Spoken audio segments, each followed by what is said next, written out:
আমারও অনেকে দেশে কাফের বলে, আছে না নাই?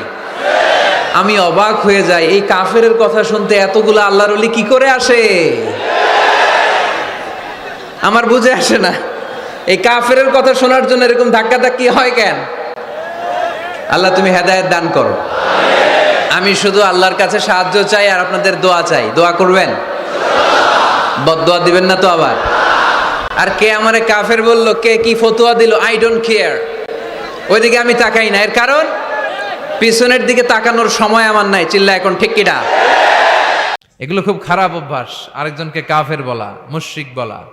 আপনি যদি কাউরে কাফের বলেন, সে যদি কাফের না হয় আপনি নিজেই কাফের হয়ে যাবেন।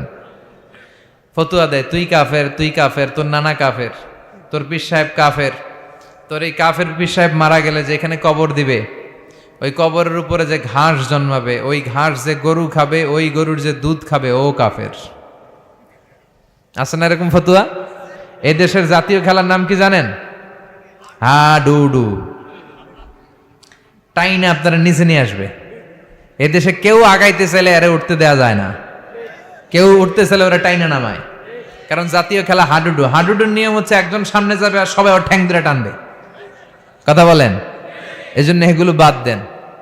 ইসলামের মধ্যে, মুসলমানদের ভ্রাতৃত্বের মধ্যে ফাটল তৈরি না করে ঐক্য প্রতিষ্ঠা করেন। আপনি সূর্যরে ভেটকি মারলে আপনি সূর্যের কিছুই করতে পারবেন না।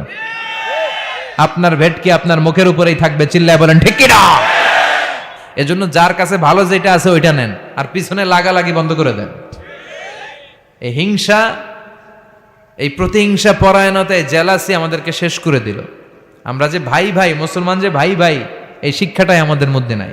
আসুন ভ্রাতৃত্বের বন্ধনকে আমরা অটুট রাখি, আর বিপদে আপদে আল্লাহর উপর ভরসা রাখি।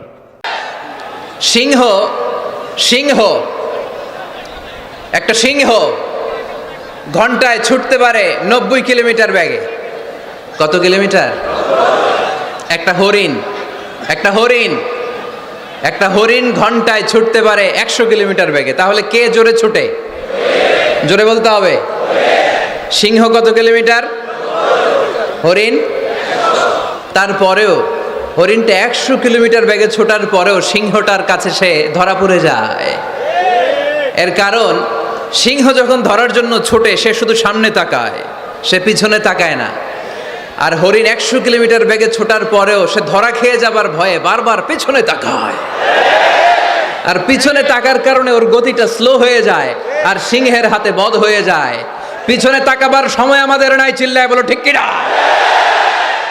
আমরা অহংকার শিখি নাই, আমরা হিংসা শিখি নাই। আমাদের বুকে আছে বুক ভরা ভালোবাসা। আমি বিএনপি বুঝি না, আওয়ামী লীগ বুঝি না, জাতীয় পার্টি বুঝি না, জামাত ইসলাম বুঝি না, তাবলীগ বুঝি না, পীরের মুরিদ বুঝি না।